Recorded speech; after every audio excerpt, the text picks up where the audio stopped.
Bien, vamos a abrir la Biblia en Mateo, capítulo 1, desde el versículo 18 hasta el versículo 25. El título de la prédica es Dios con nosotros. Vamos a leer todos. El nacimiento de Jesucristo fue así. Estando desposada María, su madre, con José, antes que se juntase, se halló que había concebido del Espíritu Santo. José, su marido, como era justo y no quería infamarla, quiso dejarla secretamente. Y pensando él en esto, he aquí un ángel del Señor le apareció en sueños y le dijo: José, hijo de David, no temas recibir a María tu mujer, porque lo que en ella es engendrado del Espíritu Santo es.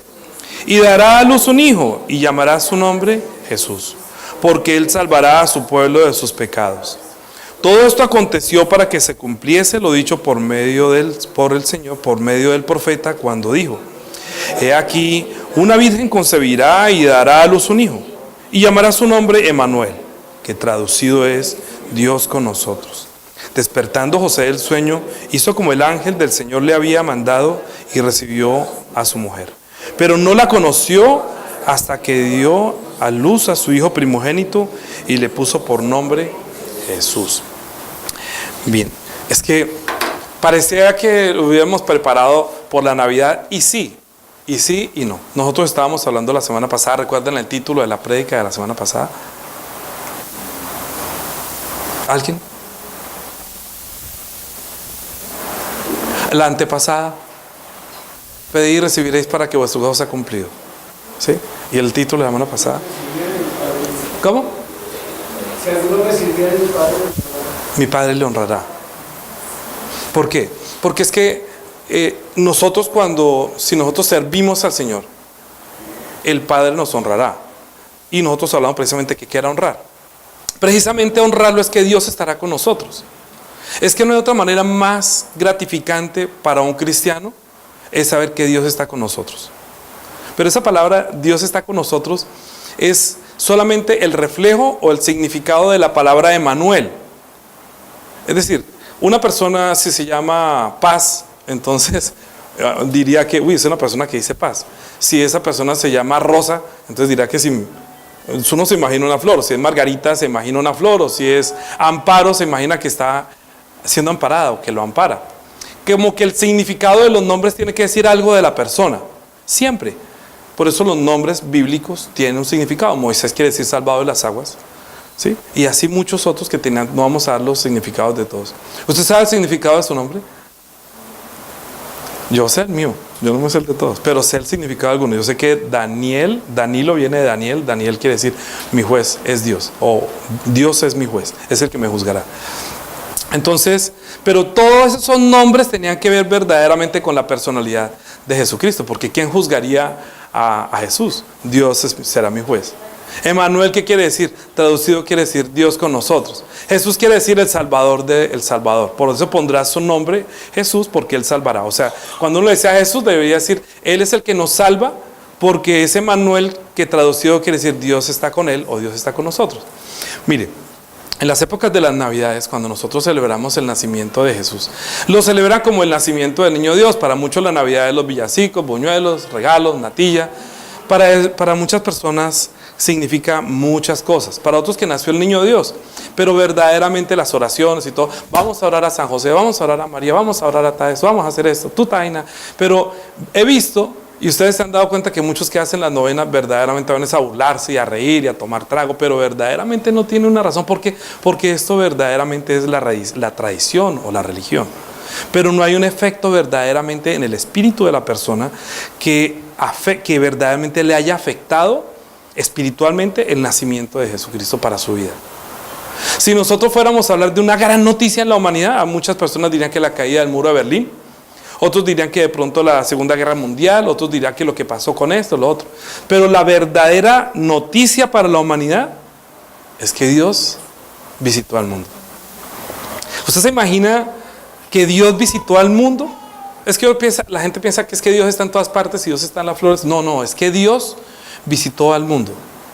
¿Acaso donde habitaba Dios que le dio por visitar al mundo? Lo que pasa es que para que nosotros entendamos esto debemos conocer a Dios. Y una de las cosas por las cuales se pierde la gente es porque no conoce a Dios. Se imagina a Dios como un viejito y el hijo como uno de barbita, el viejito pues el papá más cuchito al lado y sentado a la diestra, entonces el hijo y una palomita que es el Espíritu Santo. Así se puede perder con esa imaginación. Porque ni Dios es un cuchito, ni Jesús está tampoco en una sillita al lado del viejito, ni el Espíritu Santo es una paloma. No, eso es una imaginación y por ese tipo de imaginación la gente no encuentra a Dios. El tiempo que nosotros tenemos para vivir en este mundo lo dice en Hechos capítulo 12, 24, dice que el tiempo que Dios nos dio para que viviéramos en este mundo es para que lo encontráramos a Él. Si usted va a vivir 80 años, no crea que es por su salud. Si va a vivir 100 años, no crea porque usted se cuidó muy bien. Pero si murieron antes, tampoco crea que porque Dios fue malo y no lo dejó vivir bien. Hechos capítulo 17. Hechos capítulo 17. Versículo 24 dice: el Dios que hizo el mundo y todas las cosas que en él hay, siendo Señor del cielo y de la tierra, no habita en templos hechos por manos humanas, ni es honrado por manos de hombres, como si necesitase de algo, pues Él es quien da a todos vida y aliento a todas las cosas. Y de una sangre ha hecho el linaje de todos los hombres, para que habiten sobre la faz de la tierra, y les ha prefijado el orden de los tiempos y los límites de su habitación. ¿Para qué? Dice ahí. 27. Para que busquen a Dios y en alguna manera, palpando, puedan hallarlo, aunque ciertamente no está lejos de nosotros. Es que Él no está lejos. ¿Sabe quién está lejos? Nosotros estamos lejos de Él. Y estamos lejos de Él por la religión, por la tradición, porque no nos interesa. Eso, voy a dar un ejemplo. Ayer hubo un tsunami en Indonesia. Y estaba viendo un video que mientras estaba una gente cantando, vino el tsunami y ¡pum! Se llevó, hay más o menos 1000 muertos, creo, no sé, hay más de no sé cuántos, o más de 200 muertos y más de 1000 heridos. Es como las cifras que manejan esta mañana. Gracias a Dios nosotros no estábamos allá, ¿cierto? Gracias a Dios. Uno dice, ay Señor, bueno, pero uno pasa y eso es como problema de ellos. Pero dentro de todos esos que estaban allí, si hubieran sido nuestros familiares, sí nos afectaría a nosotros. Pero como no estábamos allá, no nos afecta en nada, absolutamente nada. Hubo un concierto de Silvestre ayer en San Gil, ayer creo que fue antier. Entonces uno diría, pues todo el mundo podría ir porque podría comprar la boleta. Pero los que no les gusta a él, o no tuvieron la boleta, no estaban cerca, o ni siquiera se enteraron, pues no fueron. Pero estuvieron felices los que les gusta, los que compraron la boleta y estuvieron ahí cerca. ¿Por qué estoy diciendo esto? Porque es que Dios también preparó todas las cosas para que nosotros lo encontráramos a Él. Y no fuera para nosotros una tragedia, sino para que nos librara de la tragedia que está la humanidad. Lo que pasa es que no todo el mundo necesita conocer a Dios comprando una boleta. Nosotros no necesitamos pagar nada para que lo conozcamos a Él. Sí tenemos que pagar un precio, y el precio que tenemos que pagar es conocerlo a Él. Y conocerlo a Él no es fácil. Mire, es tan complicado que entender la Trinidad para muchos no es fácil. Y yo he visto que entender la Trinidad es muy sencillo. Es que si no existiera la Trinidad, nosotros no habríamos podido conocer a Dios. Se necesitaba que fuera así para que lo conociéramos. Porque si Dios no envía a su Hijo, que es el Verbo que se hace carne, nosotros no podríamos creer que es un Dios real. A ver, ¿quién de aquí no tiene papá? ¿Quién de los que nació aquí dice, no, yo nunca tuve papá? Pueda que no lo haya visto por usted, pero usted está aquí como producto que hubo una fecundación de un esperma y un óvulo, y usted quiere decir, usted tiene un padre, por lo menos así haya nacido una madre que no ha sido su verdadera mamá, porque muchos pueden alquilar un vientre y decir, ella no es mi mamá porque el óvulo era de fulana y el esperma era mi papá y fulano alquiló su vientre. ¿Cierto que sí? ¿Se puede o no se puede? Alguien podría alquilarme un vientre, podría decir yo, que por favor pueda sacar un óvulo de mi esposa y un esperma mío, lo unimos en una probeta y entonces por medio de un in vitro yo voy a colocar ese embrión y usted me presta su vientre y nace. O sea que la mujer finalmente es únicamente como una materita de esas de talguito donde están temporalmente las semillas de café, luego rompen ahí, luego la trasplantan y la ponen ahí. Pero mientras tanto ese saco era temporal. Cuando Dios por medio de los ángeles estaba diciéndole a María que dará a luz un hijo y llamará su nombre Emmanuel, ella es como esa bolsita que está prestando su vientre para que el Hijo de Dios sea engendrado en ese vientre. Cuando está haciendo esa anunciación, como lo estábamos leyendo hoy en Mateo, uno diría, pero ¿por qué? A nosotros, ¿cómo nos puede afectar ese nacimiento de Jesús en una mujer virgen? ¿Por qué tenía que ser virgen? Pues para que a nosotros no nos quepa la menor duda que esa niña era una señorita que nunca había tenido relaciones con un hombre y que ese hijo sí no era hijo de José. Porque ahí dice, y no la conoció, es decir, no tuvo relaciones íntimas hasta cuando nació. Cuando ya nació, ya recibió su matrimonio normal y nacieron los otros hijos de María y de José, que son nombrados en la Biblia. ¿Sí? Pero el primogénito, no, el primogénito es hijo de Dios. Fue el embrión que María prestó su vientre para que naciera. Bueno, ¿cómo nos afecta a nosotros esto? En la forma de Trinidad. Porque nosotros diríamos que Dios es el Padre de Jesucristo. Que si nosotros tenemos un Padre, Jesucristo tiene un Padre. Pero el Padre estamos diciendo que no es José. Entonces, ¿el Padre quién es? Es Dios. Y si el Padre es Dios, el Hijo también es Dios. Porque, bueno, los hijos de los perros son perros y los hijos de los caballos son caballos y los hijos de los pájaros son pájaros. Si Dios tuvo un hijo, pues es Dios. Lo que pasa es que a veces usted le pregunta inclusive a muchos cristianos, ¿usted cree que Jesús es Dios? No cree. No, Él es el Hijo, pero Dios es el que nunca ha visto. Creen que Dios es el que nunca ha visto y Jesús es el Hijo de Dios, pero que Jesús no es Dios. Lo que pasa es que por eso la Trinidad es tan importante. Porque ya entendiendo que Jesús sí es Hijo de Dios, que fue engendrado por obra del Espíritu Santo en el vientre de María, sin la intervención de un hombre, el santo ser que nació sí será llamado Hijo de Dios, pero no puede ser revelado si no es por el Espíritu Santo. El Espíritu Santo es la persona de Dios que es Espíritu y que es el que ayuda y enseña o abre los ojos o da el entendimiento de lo que Dios está haciendo. Si Jesús nació fue por la obra del Espíritu Santo. Sin la intervención del Espíritu Santo, Jesús no había nacido. Sin la intervención del Espíritu Santo, Jesús no había resucitado. Sin la intervención de Jesucristo, nadie había conocido a Dios el Padre. ¿Sí? Se conoce a Dios el Padre porque Jesús fue manifestado, pero no fue manifestado sino por la ayuda del Espíritu Santo. ¿Me comprende? Es tres personas que para manifestarse a la humanidad era necesario que se hiciera de esa forma. Pero no necesita pintar un viejito, no necesita pintar un jovencito y no necesita pintar el Espíritu Santo como una paloma.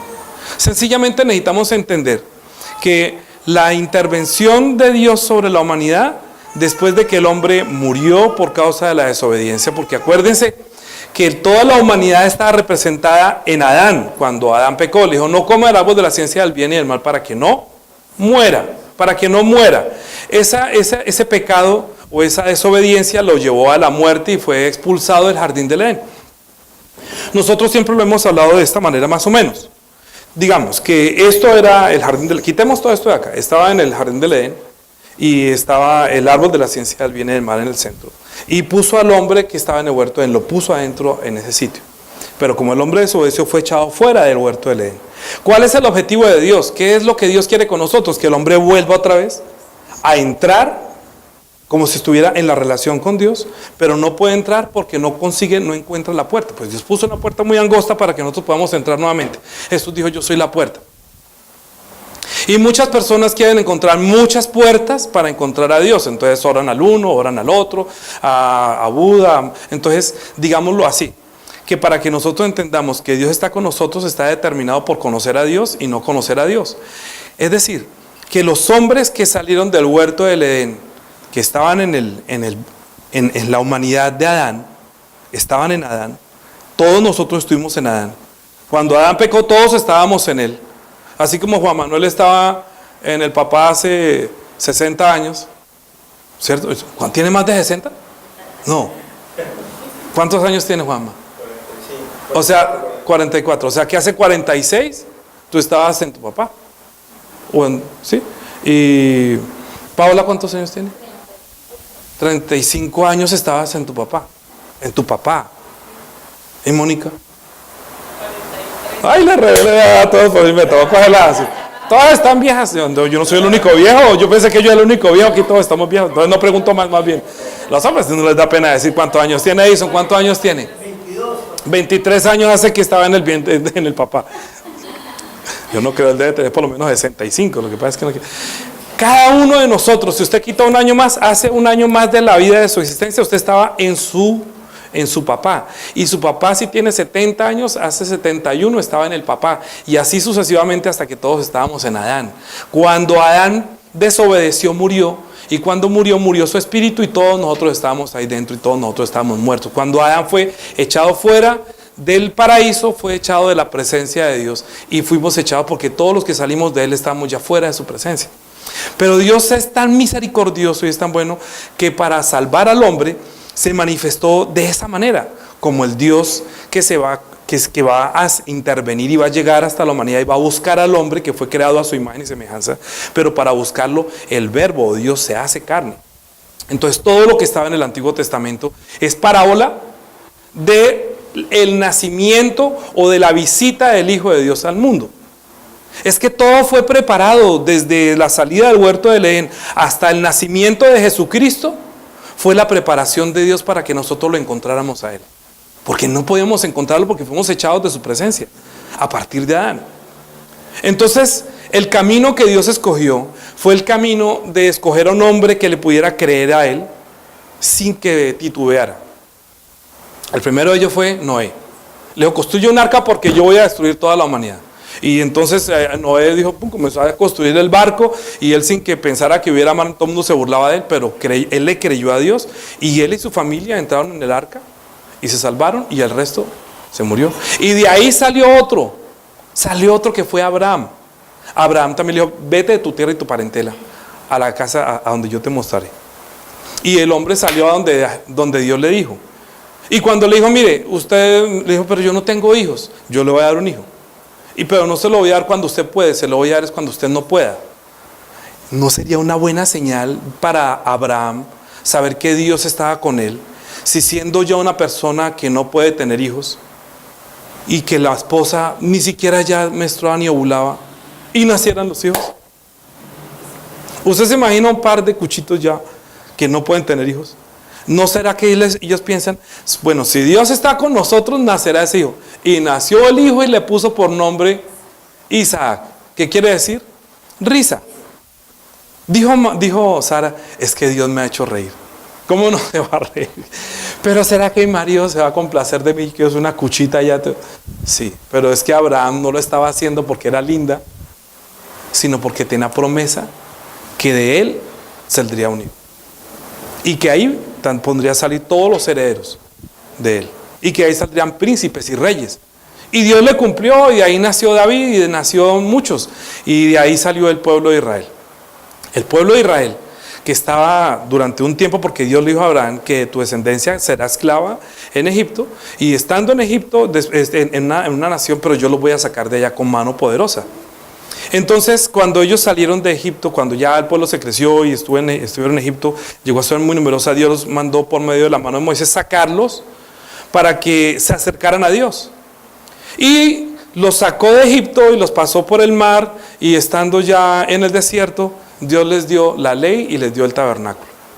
Oiga, en el tabernáculo, imagínense ese pueblo en el desierto. Yo no me imagino cómo será el desierto, no he ido, no sé si alguno de aquí ha ido al desierto, donde no hay ni una lámpara, no hay un bombillo, no hay ni nada. Eso debe ser la oscuridad más increíble. Pero estando en esa oscuridad, Dios los protegía, Dios los guardaba y Dios los guiaba. Y sacándolos al desierto, les dijo que hicieran un tabernáculo y lo llamó el tabernáculo de reunión, porque ese tabernáculo de reunión, que no se lo inventó el hombre, sino que Dios le dijo cómo debía ser ese tabernáculo, le dio hasta las medidas como se las dio también a Noé para hacer el arca. Y ellos tuvieron un tabernáculo hecho, era como una tienda que se armaba y se desarmaba. Cuando ya Moisés terminó de organizar el arca, el tabernáculo como Dios se lo había mandado, en el capítulo 40 del Éxodo, cuando terminó de armar el tabernáculo, como le dijo, se llenó la casa de la presencia de Dios y vio como una nube que ya no podían ni ver. Y entonces el pueblo, viendo eso que estaba pasando, que nunca se había visto y mucho menos en el desierto, que la presencia de Dios estuviera con ellos. Eso tuvo que haber sido la cosa más impresionante para unir. ¿No creen ustedes que los israelitas tienen en su corazón unas marcas de las señales de la presencia de Dios con ellos? Tremenda. Es que uno ver eso en el desierto, donde no pueden cultivar ni pueden hacer nada de Dios, allá les dio maná, les dio el agua, y fuera de eso ellos sabían. Entonces, ¿qué sabían ellos? Dios está con nosotros, ¿sí o no? Y cuando ellos no les hacían caso, entonces Dios les decía, yo no voy a estar con ustedes. Y Moisés le dijo, mire, si su presencia no viene conmigo, no me saques de acá. Porque lo más importante para los judíos es que Dios estuviera con ellos, porque así podrían librar las batallas y ganar las guerras y poder conquistar la tierra prometida que Dios les había dicho. Después que conquistaron la tierra, ellos desobedecieron. Sin embargo, David les ayudó y libró muchas batallas y lo libró de todos los enemigos. Dios puso a ese rey para que fuera él quien conquistara nuevamente. Y los judíos, verdaderamente, si tienen a alguien como héroe, es a Moisés y es a David. Pero de los profetas, es a Elías, ¿sí? A Samuel. Ellos tenían unos grandes profetas que sabía que Dios le hablaba por medio de esos profetas a los reyes. ¿Y quién mandaba más, el profeta o el rey? No es que los reyes no podían hacer si los profetas no hablaban, porque los profetas hablaban lo que Dios les decía y los reyes tenían que obedecer. Si los reyes no obedecían lo que decía la voz del profeta, entonces Dios los abandonaba. Y lo más importante para ellos es que la presencia de Dios estaba en el lugar santísimo. Cuando el arca que estaba en el tabernáculo fue robada, fue cuando escribieron el libro de las Lamentaciones. Porque cómo era posible que ellos, después que Dios estaba con ellos, y cómo nos iban a lamentar que el arca, que era la que llamaba la atención, cuando ellos iban a librar una batalla, se iban con el arca, iban corriendo porque sabían que llevando el arca de Dios estaba con ellos. Pero si ya no tenían arca que llevar, quiere decir que ya Dios no estaba con ellos, los abandonaba y perecían. En tiempos de David, entonces él volvió otra vez, recuperó el arca y volvió a edificar. Entonces dijo que iba a edificar una casa. David dijo que iba a edificar una casa, pero Dios no se lo concedió a Salomón. Y Salomón, cuando decidió construir la casa, dijo, pero es que Dios ha cumplido la promesa que Dios le dio a nuestros padres, Abraham, y luego que por mano de David también prometió que él no le levantaría el templo, pero yo sí lo voy a levantar, y él lo levantó. Y cuando David terminó la oración, cuando terminó de hacerlo como lo hizo Moisés, Moisés lo hizo con la tienda, que era como una choza que era desbaratar y armar y desarmar. La que hizo David sí ya era de ladrillo y de piedras grandes. Entonces cuando ya se llenó con todo lo que Dios le había dicho, entonces la presencia de Dios también llegó al templo y ellos no puedan ver. Él oró, léanlo. Yo les voy a colocar las citas bíblicas en esto, pero por favor léanlas. Es muy importante para entender que Dios está con nosotros. Ellos sabían que Dios estaba con ellos. Cuando desobedecieron, Dios los abandonó. Y luego ya pasaron casi 400 años y luego Dios no les volvió a hablar.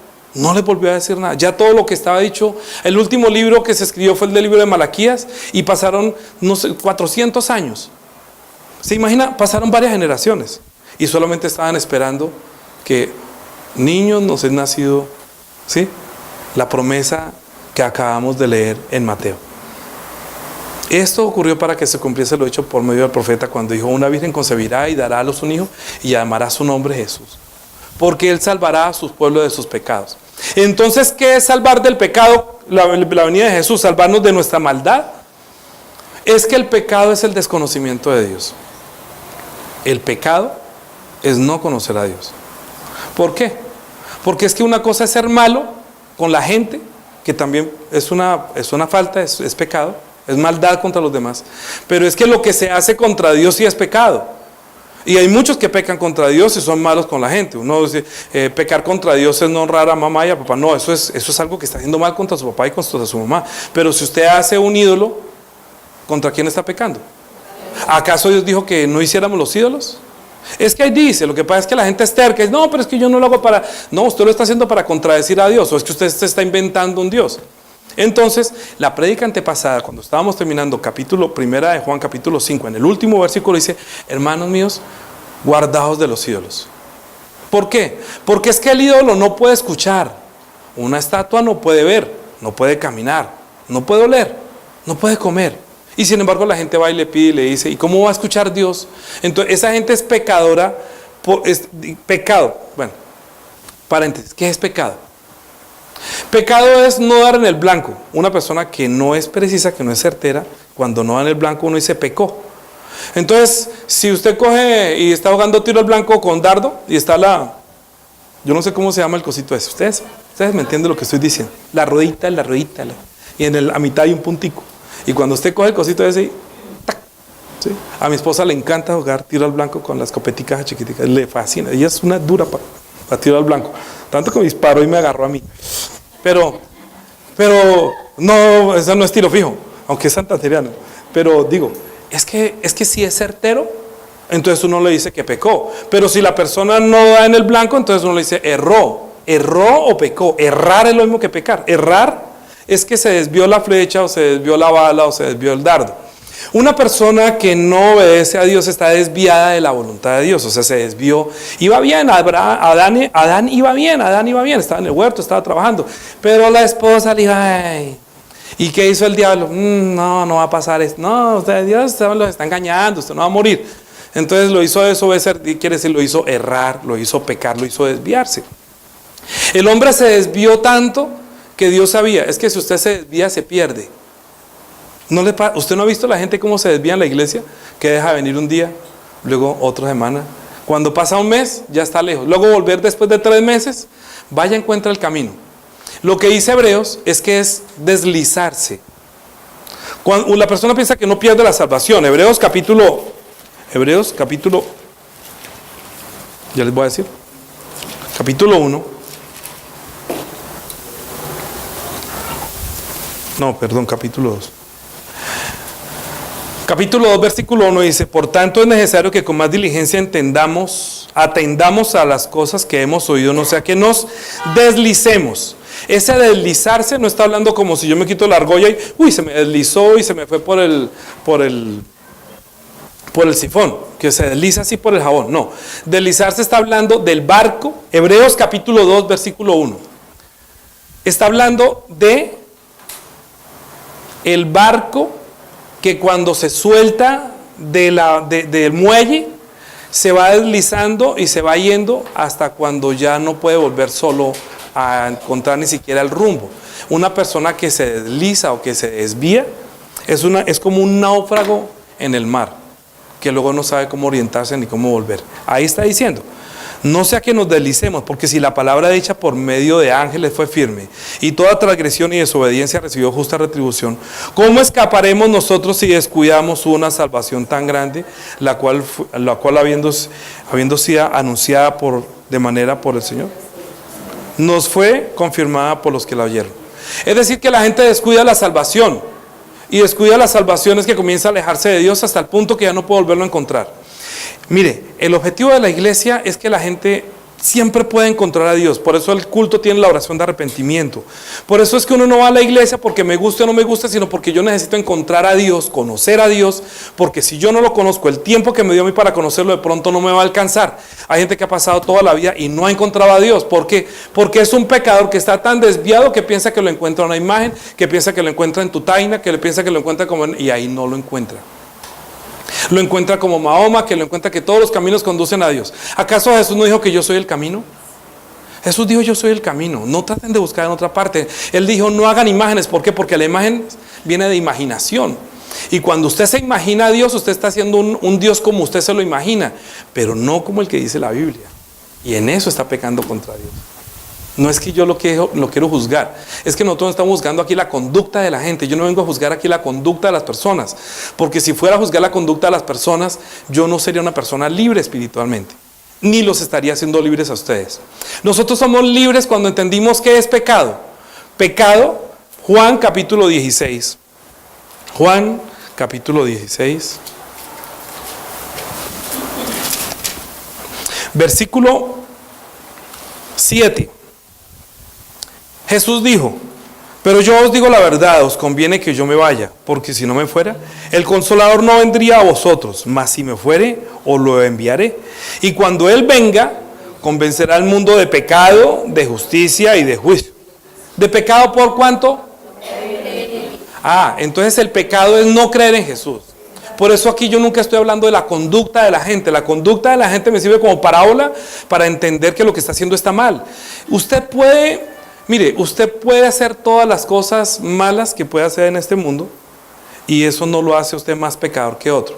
Hay personas que no han cometido tantos pecados, hay otras personas que han cometido poquiticos pecados, poquiticos.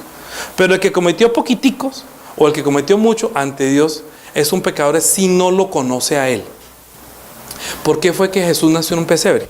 Porque Él salvará a su pueblo de su pecado mediante ese nombre. Ese nombre quiere decir el Salvador. El Salvador quiere decir es que Dios está con nosotros. Y si Dios está con nosotros es que ya nos acercamos a Dios para que lo conozcamos a Él. Si lo conocemos a Él, conoceremos el propósito o el plan de Dios para el hombre. Nosotros no somos el centro del universo, ni somos el centro de la atención de Dios.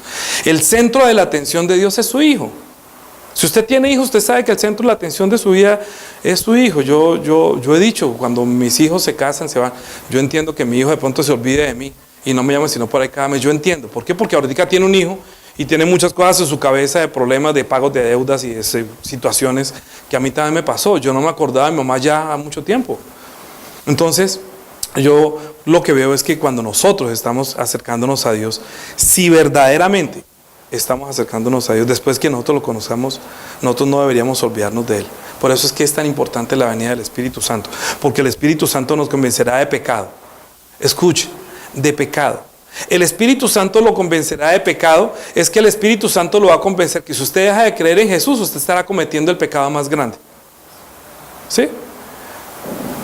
El pecado más grande es que usted deje de acercarse a Dios por medio de Jesús, porque el que nos puede salvar es Jesús. Bien, para eso es que dijo que les conviene que yo me vaya, porque si no me fuera el Consolador no vendría. Es que si después de que Jesús se fue no envía el Espíritu Santo, nadie había podido conocer a Jesús. Y nadie había podido recibir la verdad. Y nadie había podido conocer a Dios por medio de Jesucristo, porque eso es una obra del Espíritu Santo. ¿Sí? Muchas personas dicen que creen en Jesús. Sí, creen en Jesús. Pero ¿cómo creen en Jesús? Como Tutaina, como el niño, como el de la Semana Santa, como el Señor caído, como todo eso son las personas, digámoslo, perdónenme que les diga, que están pecando contra Dios o que se han desviado verdaderamente de cómo deben ver a Dios. Mire, les voy a dar un ejemplo. Si ustedes llegan a su casa y encuentran la foto de un señor o una señora, digamos que usted va a poner una foto de una mujer bien bonita, no, de un hombre, y usted pasa por ahí, pero ese hombre no es usted, pero usted tiene hijos, ¿sí? Y entonces pasa su hijo y ve esa foto y dice, papá. Y dice, ¿cómo así que papá? ¿O qué tal que usted vaya por una galería donde hay fotos puestas, donde toma fotos? Y su hijo dijera, ay, ese es mi papá. Y tú, no, ese no. No, mi hija soy yo. No, ese es mi papá. Está diciendo que su papá es uno de una foto y verdaderamente su papá no es ese. Muchas personas dicen a Dios papá, papá lindo. Yo he escuchado que mucha gente dice papá lindo, papá Dios. Mire, ni siquiera los judíos que vieron la gloria de Dios en el desierto, ni siquiera los judíos que vieron la gloria de Dios que los llenaba en el templo cuando Salomón edificó el templo, ni siquiera ellos que conocieron eso cuando Jesús nació en el mundo y cuando los ángeles lo anunciaron, mire cómo lo anunciaron los ángeles, vieron eso que nosotros, muchos que son ciegos, no pueden ver. Leen, pero leen como religiosamente. Mire, quítese el pecado de sus ojos y vea lo que vieron los ángeles. Escuche lo que vieron los ángeles. Mire, Lucas capítulo 1. Perdón, capítulo 2. Esto estoy diciendo que es la Navidad y Dios con quién está. Estamos diciendo que Dios con nosotros. Dios estuvo con nosotros y nos visitó. La noticia más grande para la humanidad es que Dios hizo carne. Pero mire el acontecimiento tan importante en el cielo. Y en la tierra parece que no es sino religión ni tradición. Los ángeles sí entendieron esto. Capítulo 2, versículo 1 dice, aconteció en aquellos días que se promulgó, un edicto, se promulgó de parte de Augusto César que todo el mundo fuese empadronado. Este primer censo se hizo siendo Cirineo gobernador de Siria, e iban todos para ser empadronados cada uno a su ciudad. José subió de Galilea a la ciudad de Nazaret, a Judea, a la ciudad de David, que se llamaba Belén, por cuanto era de la casa de la familia de David, para ser empadronado con María su mujer, desposada con él, la cual estaba encinta. Y aconteció que estando ellos allí, se cumplieron los días de su alumbramiento, y dio a luz un hijo, a su hijo primogénito, y le envolvió en pañales y lo acostó en un pesebre, porque no había lugar para ellos en el mesón. Había pastores en la misma región que velaban y guardaban las vigilias de la noche sobre su rebaño.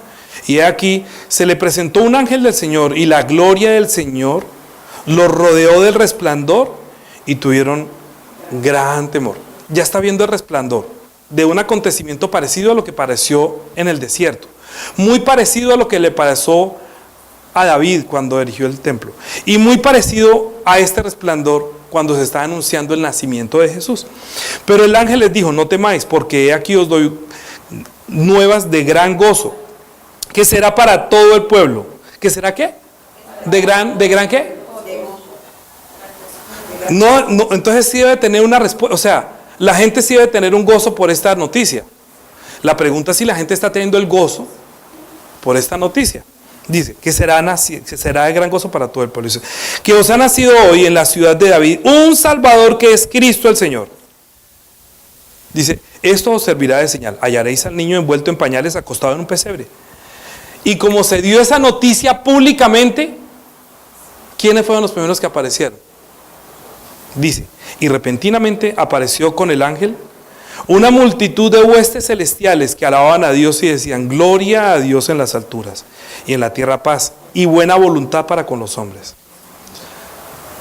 ¿Usted se imagina la noticia, cómo tuvo que haber estremecido los cielos para que la desocuparan y dijeran que os ha nacido un Salvador, que es Cristo? Y esos ángeles tan pronto escucharon de eso, se quedó como si hubieran dicho: el concierto es en el mundo. Como el de Silvestre, ¿no? ¿Cuál cantante le gusta? ¿Shakira? Bueno, no sé qué le gusta a usted. El que le guste. Rómulo Caicedo, si quiere.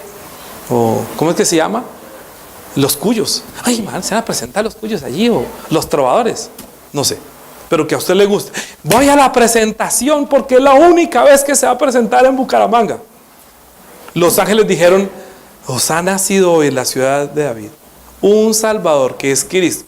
Todo el Antiguo Testamento estaba esperando el acontecimiento de que una virgen concebirá y dará a luz un hijo y llamará su nombre Jesús. Y María ya también estaba esperando el nacimiento de ese niño. Y los ángeles tan pronto dijeron: ya nació. Ellos escucharon, se desocupó el cielo y todas las huestes celestiales comenzaron a cantar. Yo no me imagino cómo sería esa canción en ese momento. ¿Usted se imagina ahí, rodeado de la cantidad de los ángeles cantando? Es que le digo que los villancicos destruyen esta verdadera emoción que sentían ellos. Eso de tutaina, eso queda en pañales para lo que estaban haciendo los ángeles en ese momento. Cantidad de huestes celestiales cantando, alabando: gloria a Dios en las alturas y en la tierra paz, buena voluntad para con los hombres. Daniela, tú cantaste ahorita. Ven. ¿Cómo es ese pedacito que cantaste? Ven un momentico. Un momento. A ver. Esa. A medianoche. Mire, la cantaron. Daniela la cantó ahorita. Concierto de primera voz. Concierto, invitados al concierto de Daniela. No se lo pierdan. ¿Cómo es?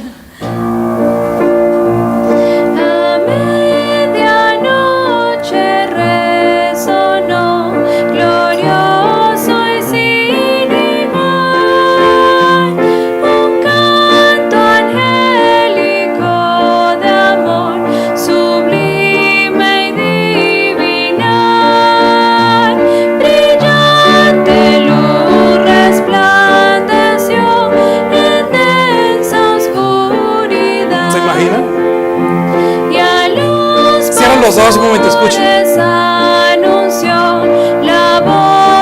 Yo estaba cerrando los ojos ahora cuando ella estaba cantando. Escuchen. Alzad la vista sin temor, mortales por doquier. Mensaje de gran gozo os doy, que es para todos ser. Os ha nacido y en Belén el pueblo de David un Salvador y Redentor, que es Cristo el adalid. Mensaje grato proclamó. Ok, perdóname, ya, pues no alcanzo a predicar. Estaba cantando Daniel y yo tenía los ojos cerrados porque me quería llenarme como de esa sensación de toda esa gente, de esos pastores que estaban cuidando los rebaños, y que de pronto un ángel apareció del cielo como un relámpago Y de pronto les dijo, tengo una buena noticia, no tengan temor, es que os ha nacido en la ciudad de David un Salvador, que es Cristo el Salvador. Y se vienen todos esos ángeles y comienzan a cantar así, eso que Daniela ya iba a cantar, pero si no, no me va a predicar. Ahorita digo que tampoco termine el culto, vuelvo y cante. Es muy precioso verdaderamente que tenga una inspiración para poder ver lo que los ángeles escucharon. Lo que nosotros no estuvimos allá, pero que por el Espíritu Santo podemos tener esa emoción que toca nuestro espíritu y que afecta verdaderamente el nacimiento del Hijo de Dios en la humanidad. Nochebuena, es la Nochebuena para los pastores que estaban ahí. Esta es la anunciación para toda la humanidad, que vino, que el Hijo de Dios se hizo carne. Mire lo que dice Primera de Timoteo. Lo que dice Primera de Timoteo, capítulo 3, versículo 16. Primera de Timoteo, capítulo 3, versículo 16. Dice: e indiscutiblemente grande es el misterio de la piedad. Dios fue manifestado en carne, justificado en espíritu, visto de los ángeles, predicado a los gentiles, creído en el mundo, recibido arriba en gloria. Es que es un misterio que, mire, en verdad, si usted no puede experimentar eso y se cambia esto por tutaina, perdóneme, pero estamos haciendo la novena de Navidad, esa está hoy. Para que verdaderamente usted experimente, no al lado de un pesebre que nació el niño Dios, sino que la palabra de Dios nazca en su espíritu. Voy a decirle una cosa. Cuando el tabernáculo de reunión se llenó en el tabernáculo en el desierto, quiere decir que ellos como que nació esa relación con Dios ahí en ese momento. Nació porque llegó el Espíritu, llegó verdaderamente, llenó la gloria. Ellos pudieron tener la relación con Dios a través de esa presencia de Dios en el tabernáculo. También en el templo, cuando lo hizo, fue que se llenó de la presencia de Dios ese templo. Y ya con la oración que habló David, Salomón, entonces ellos están esperando que haya una relación nuevamente con Dios. Pero cuando Jesús fue bautizado y luego vino el Espíritu Santo sobre él, fue cuando verdaderamente salió del agua y se escuchó la voz del cielo que dijo: este es mi Hijo amado en el cual tengo complacencia. Es que aquí solamente lo estaba anunciando y los ángeles ya lo vieron nacer, pero cuando él nació por el agua también se llenó de la gloria. Cuando él fue al monte alto y también estaba Moisés y Elías, también una nube lo llenó y dijo: este es mi Hijo amado en que lo tengo complacencia. Todo este año estoy sintetizándolo en esta prédica de hoy, para que al terminar el año diga: verdaderamente conocimos a Dios o no lo conocimos. ¿Conocimos a Jesús o no lo conocimos? 52 prédicas de un año, para que dijo: él es mi Hijo amado en el que tengo complacencia. Escúchenlo a él. Todo el mensaje que él venía a dar es la palabra de Dios que se hizo carne, para que nosotros verdaderamente al tocarlo al papá le dijera: Dios existe, él es el Hijo de Dios, y solamente por el Espíritu Santo podemos haber visto eso. ¿No le parece el regalo más grande en este mundo?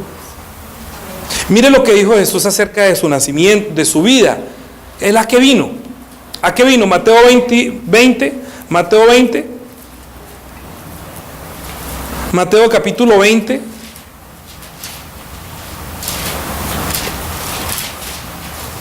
versículo 28. ¿Se acuerda la prédica de la semana pasada del servidor, no? Que donde esté mi servidor, allí también mi Padre lo honrará. Dice: como el Hijo del Hombre no vino para ser servido, sino para servir y para dar su vida en rescate de muchos. El derramamiento de la sangre de Jesucristo es lo que selló el conocer a Dios. Cuando Jesucristo derramó su sangre, todo lo que se había hecho en el Antiguo Testamento, todo lo que se hacían los sacrificios en el tabernáculo, la cantidad de corderos que ustedes van a leer, porque les voy a poner de tarea que lean toda la sangre que se derramó el día que se inauguró el templo. No sé cuántos miles de animales fueron derramadas su sangre para poder sellar un pacto con Dios, para volver a tener esa relación. Es decir, que la única manera que los hombres encontrábamos a Dios, para que Dios estuviera con nosotros, es que quedara una evidencia, como en María había la evidencia de que ese hijo no es de un hombre, sino soy una mujer virgen. Haya una evidencia en nosotros de haber recibido el amor y el afecto de Dios, y que Dios nunca nos va a dejar. Es tener la genética espiritual de su sangre. Todos los que hemos bebido su sangre tenemos el sello de la garantía de haber conocido a Dios, y cuando lo conocimos recibimos su amor. ¿Quién nos puede quitar ese amor? Dígame, a usted lo pueden amenazar, le pueden poner robo, usted no puede querer, usted no vuelve a la iglesia. ¿Quién lo puede separar del amor de Dios, que es en Cristo Jesús? Nosotros sabemos que Dios está ahora con nosotros Porque no es porque nosotros no hemos cometido los pecados de la conducta, sino porque toda la voluntad de Dios de volver a encontrar a los hombres que se han perdido, nosotros estamos aceptando que Él es el Hijo de Dios, que fue visto de los ángeles, que impactó el mundo, que fue la noticia más grande para la humanidad, que la gente la convirtió en religión, ni en tradición, ni en tutaina, pero que nosotros lo estamos viendo con los ojos del Espíritu Santo. Verla, el resplandor de la gloria de Dios, nacida en un hombre que nació como el Hijo del Hombre en un pesebre, murió en una cruz, es el regalo más grande para la humanidad. Si nosotros no le enseñamos esto a nuestros hijos, la generación que sigue se va a perder, porque cada día va a ser más difícil que puedan leer la Biblia. Hoy en día hasta las iPads, esto le lee a uno y ya no tiene la Biblia. Usted le enseña, es raro ver a una persona leyendo un libro en un bus, en la calle. Es raro. Es muy raro, es casi que dentro de poco va a ser un acontecimiento que usted vea a una persona con la Biblia o con un libro leyendo. Va a ser así. La gente le encargó todo a la ciencia, a que ellos me acuerdan, ahí yo apunto, y resulta que la palabra no está quedando en nuestro espíritu. Cuando usted recibe la palabra de Dios, cuando usted recibe el testimonio de Dios, de la sangre de Jesús, está llenándolo Dios de la gloria de Él en su espíritu para que Dios esté con usted para siempre. Dijo, les conviene que yo me vaya, porque si yo no me fuera, el Consolador no vendría a ustedes. Es decir, mire, yo les voy a decir una cosa con mi corazón de niño, sin teología, se los digo, sin teología. Yo no había leído toda la Biblia, sin teología, comenzando a llevar mi vida de fe, ayunando, porque yo fue ayunando y leyendo la Biblia para conocer a Jesús. Mi corazón solamente fue: yo quiero conocer al Hijo de Dios, y el que mejor lo conoció fue Juan. Entonces yo voy a ver qué es lo que dice Juan, que fue el mejor amigo del Hijo de Dios, para que me cuente quién es Él. Con ese corazón entré yo a la Biblia, y con ese corazón Dios me abrió mi corazón, me llenó de su espíritu, y desde el día de hoy yo puedo decir que yo conozco a Dios. Si a usted le dice que usted conoce a Dios, usted va a decir: ¿usted conoce a Dios? ¿Usted ha visto a Dios? No, es que Jesús dijo es que a Dios nadie lo ha visto jamás. ¿Sí? Juan 6:46 dice: no, es que a Dios no es que lo haya visto, pero el que ha visto al Hijo ha visto al Padre. ¿Cierto? Entonces nosotros, viendo al Hijo, estamos viendo lo que el Padre quería para nosotros. El derramamiento de la sangre de Jesús, esa es la garantía que Dios verdaderamente nos compró, nos redimió, nos justificó. Nosotros vimos el amor de Dios. Nosotros vimos el amor de Dios expresado en el sacrificio de su santo Hijo, que vino a visitarnos, y nosotros, como éramos tan malos, terminamos matándolo. Pero Dios ya lo había preparado de antemano y lo había manifestado, que un cordero inocente iba a morir por una persona culpable. Por eso todos los sacrificios que se hacían en el tabernáculo, todos los sacrificios que se hacían en el templo, y todos los sacrificios que se hacían, eran solamente la parábola de la sangre de Jesús. Cuando Jesús llegó al templo y echó fuera todas las palomas y los animales, dijo: quiten esto de aquí, quiten esta sangre, que ya llegó la verdadera sangre. Ahora sí puede colocar la sangre, la verdadera sangre, el sacrificio del Hijo de Dios. No el sacrificio de un cordero, sino de Jesús, que murió como un cordero. Entonces, ¿usted quiere que Dios esté con usted? Usted tiene que volver a la Biblia y tener fe, como Él lo dice, creer en Jesús como dice la Biblia, no como usted crea. Y Dios va a estar siempre con usted. Es que Dios no va a dejarlo avergonzado a usted si usted cree en su nombre. ¿Usted no le parece que hay gente que le hace pasar vergüenzas a uno? Usted confía en cualquier otro, pídale al que usted quiera, llámelo como usted lo quiera llamar, a su santo devoción, a su abuelita, a Buda, a María, a San José, a todos los que usted quiera. Les garantizo que van a ser avergonzados. Van a pasar la vergüenza de decir: ay, en el que menos creí. Y eso es como el baloto, que se lo quiere ganar, pero es muy poquito. Y sabe que la fórmula es tan sencilla: diga Jesús, solamente Jesús, porque Él salvará a su pueblo de sus pecados. Es que Jesús quiere decir Emmanuel. Manuel quiere decir Dios con nosotros. Y si usted recibe la palabra de Jesús, y si usted cree que Manuel es Dios que está con nosotros, entonces Dios está con usted. Gracias. Sí, amén. Eso es lo que debe ser. Dios está con nosotros. ¿Cómo está con nosotros? Porque nos ha llenado de su gloria, nos ha llenado de su Hijo, nos ha llenado de su Espíritu, como fue llenado también el tabernáculo, como fue llenado el templo, como fue lleno Jesús. Así Él dijo: les conviene que yo me vaya, porque cuando yo me vaya, entonces les enviaré el Espíritu Santo, y cuando el Espíritu Santo venga, lo convencerá a usted de pecado. Cuando el Espíritu Santo vino a mí, me convenció que es pecado. Me dijo: no, es que pecado es cuando usted le dicen Jesús lo abandonó. Dios, ¿quién abandona? Yo sería que lo abandonaría, pero que Él me abandona, no, Él no se puede negar. Él no puede negarse a sí mismo. Él no amanece de un día de buen genio y al otro día de mal genio, entonces yo estoy bravo con usted y lo voy a abandonar. No, somos nosotros los ingratos, nosotros somos los idólatras, nosotros somos los que estamos amando a este mundo. Nosotros somos los que nos desviamos tras de los villancicos y tras de los regalos y tras de los buñuelos y tras de... Nosotros no nos desviemos, tenemos una responsabilidad muy grande. Durante todo este año conocimos algo de Dios, conocimos algo de Jesús, para que usted ahorita en estas festividades le pueda enseñar a alguien, oiga, ¿sabe verdaderamente qué es conocer a Dios? ¿Usted cree que Dios está con usted? Como los judíos pensaban que estaban con ellos, nosotros creemos que Dios está con nosotros. Yo creo que Dios está conmigo. ¿Usted no cree que Dios está con usted? ¿En verdad? Yo creo que Él está conmigo y está en mí. Estoy plenamente seguro. Yo no necesito una imagen, no necesito la idolatría. Lo que necesito es siempre quedar en su nombre, porque si su nombre está en mí, Él está conmigo. Si yo permanezco en su palabra, Él está conmigo. Si yo no me desvío de mi palabra, Él no me va a abandonar. Si yo creo en su nombre, Él no me va a dejar desviar. Mire, solamente piense, el regalo más grande de Navidad es que usted por fin encontró a Dios. Porque todos los pecadores están tratando de buscarlo en una parte, en la otra. Pecador quiere decir está desviado y no da en el blanco, no da. Yo soy el camino, solamente yo soy la vida. Yo soy el que los puedo llevar al Padre. Yo soy el que les doy a conocer al Padre. Pero permanezca en lo que dice la Biblia, no en su imaginación. No saque la fe de su corazón, la fe salió de la Biblia. Toda esta predicación es bíblica, por eso les voy a colocar las citas bíblicas. Oremos para que nosotros, en esta Nochebuena, mañana, que usted pueda verdaderamente decir, Señor, si tú prolongaste un día más de mi vida en este mundo, es para que yo te encontrara. Para que yo te encontrara por medio del sacrificio de Jesús. O sea, encontré tu amor. Que usted le diga, Jesús vino a más cosas, Él vino a tomar su reino, Él vino a deshacer las obras del diablo, pero vino a salvarlo a usted y me vino a salvar a mí. Dele gracias a Dios que le extendió sus días. Unos días más para que lo conociera y usted recibiera su amor. No hay prueba de amor más grande para que usted lo rechace a Él que el derramamiento de su sangre en la cruz del Calvario. No hay prueba de amor más grande por nosotros. Si nosotros lo abandonamos a Él, pues Él nos abandonará tristemente y nosotros nos perderemos. Señor, ayúdanos por favor. Bendice a cada uno de mis hermanos, Señor, para que puedan abrir los ojos espirituales. Abre los ojos espirituales de cada uno de nosotros para que puedan ver tu gloria. Que cuando tú naciste en este mundo fue el Verbo que se hizo carne. Que cuando murió en la cruz del Calvario, murió para justificarnos, para redimirnos, para derramar su sangre, para manifestar el amor de nuestro Dios y Padre que tenía por nosotros. Para que nosotros volviéramos a entrar en Cristo, para que nosotros volviéramos a tener una relación contigo, para que tú estuvieras con nosotros, para que no nos abandonaras nunca. Señor, tú dijiste que por tanto, id y haced discípulos a todas las naciones, bautizándolas en el nombre del Padre, del Hijo y del Espíritu Santo, enseñándoles que guarden todas las cosas que yo les he enseñado. Y he aquí, yo estoy con vosotros todos los días hasta el fin del mundo. Ayúdanos, por favor.